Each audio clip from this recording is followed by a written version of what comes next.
రాజకీయాలు మార్పు దిశగా అడుగులు వేయాలంటే రాజగోపాల్ రెడ్డి ఎమ్మడి సోమన్ అటువంటి నడవాలి. రాష్ట్ర రాజకీయాలను మార్చే శక్తి, శాసించే శక్తి కూడా మాకుంది. మాకున్న బలం ఏంటంటే ఈ గుండెల్లో నిజాయితీ ఉంది. ఎంతమంది వస్తారో రాండి, ఎంతమంది ఎన్ని పైసలు తీసుకొని ఎన్ని సంచులు తీసుకొని వస్తారో రాండి. రాబోయే రోజుల్లో ఉద్యమంలో ఉన్నోళ్ళు, నిజాయితీ పరులు, యువకులు శాసనసభలో అడుగు పెడతారు.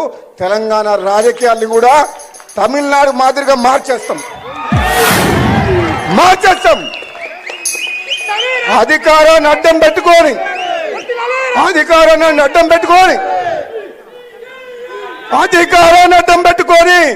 అభివృద్ధి పేరు మీద లక్షల కోట్లు దోసుకుంటున్న ఎమ్మడి పడతాం. దోపిడికి వ్యతిరేకంగా పోరాటం చేస్తాం. మేము నిజాయితీ పరులం అని చెప్పేసి మా సహనాన్ని, మా ఓపికని చేతగానితనంగా భావించొద్దు.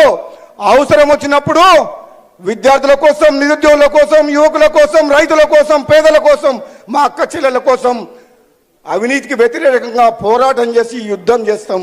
భయపడేది లేదు. మేము చూస్తున్నాం దగ్గరికి వెళ్ళి రాజకీయాలు. నేను పార్లమెంట్ సభ్యునిగా, ఎమ్మెల్యేగా 20 ఏళ్ళ నుంచి రాజకీయాలు చూస్తున్నా. నాకు అర్థమైంది ఏంటంటే నేనొక్కరిని నిజాయితీగానే ఉంటే సరిపోదు. నేనొక్కరిని నిజాయితీగా ఉంటే ఈ పేదలకు న్యాయం జరగదు.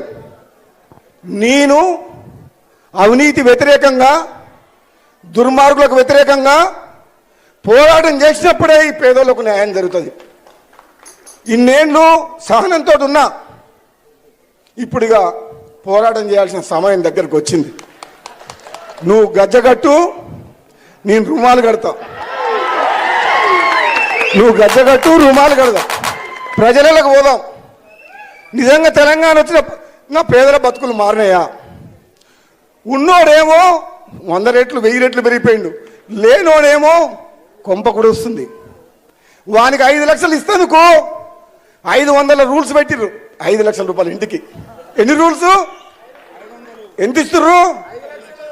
వాడేమో లక్షల కోట్లు దోసుకుంటారు. పైన ఉన్నోడేమో లక్షల కోట్లు దోసుకుంటారు.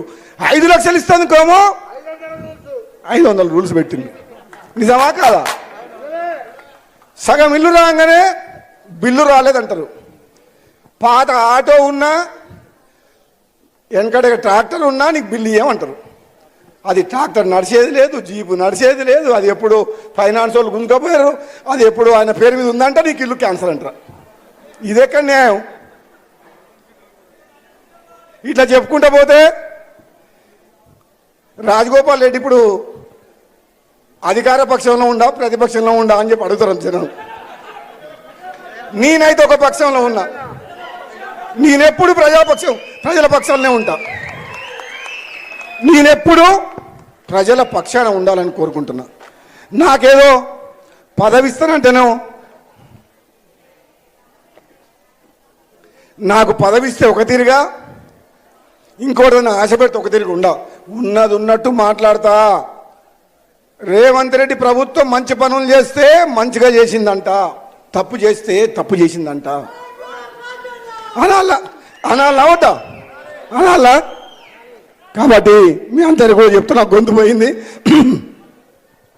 ఏది ఏమైనా సోమన్నకు న్యాయం జరుగుతుంది. మంచి కళాకారుడు. మీ కళాకారుల మాటలు వింటుంటే మాకు ఒళ్ళు జల్లరిస్తుంది. మీకోసం, పేదల కోసం బ్రతకాలే. ఇక రాబోయే రోజుల్లో నిస్వార్థంగా, నిజాయితీగా సోమన్న లాంటి వ్యక్తులు ఎంతోమంది యువకులు రాజకీయాలకు రావాలనుకుంటున్నారు. గ్రామ స్థాయిలో, మండల స్థాయిలో, నియోజకవర్గ స్థాయిలో, రాష్ట్ర స్థాయిలో దళితులకు, బడుగు బలహీన వర్గాలకు అండగా ఉండి వాళ్ళ జీవితాల్లో మార్పు తీసుకురావాలి.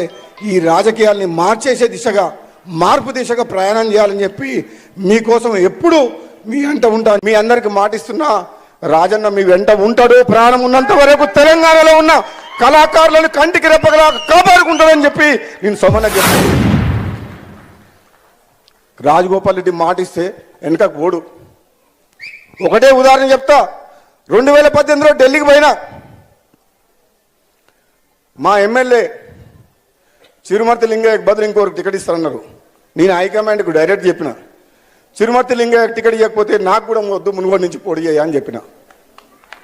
అంటే ఒక దళితుని కోసం తన తీరు త్యాగం చేసి ఇస్తారా ఈయనరి, ఆయనకి ఇస్తే నాకు ఈయన, లేకపోతే నాకు కూడా వద్దు అని చెప్పిన. దెబ్బకి ఆయన టికెట్ ఇచ్చింది. సోమన్న చెప్తున్నా, సోమన్న ఈ చేతులతో ఎంతో మందికి అన్నం పెట్టిన, ఎంతో కుటుంబాలు నిలబెట్టిన, ఎన్నో ప్రాణాలు కాపాడిన, ఎంతో మంది ఉద్యోగాలు ఇప్పించిన, ఎంతో మందిని చదివించిన, ఎంతో మంది పెళ్లిళ్ళు చేసిన, ఆఖరికి ఎంతో మంది నాయకులను కూడా తయారు చేసిన. కానీ చేతులు మంచిగా ఏమో ఎవరిని చేసినా కానీ నాయమటి ఉండలేరు. నిజంగా చెప్తున్నా, నేను చేసిన వాళ్ళు బాగుపడుతున్నారు కానీ నాకు మాత్రం మంచి జరుగుతలేదు. అంటే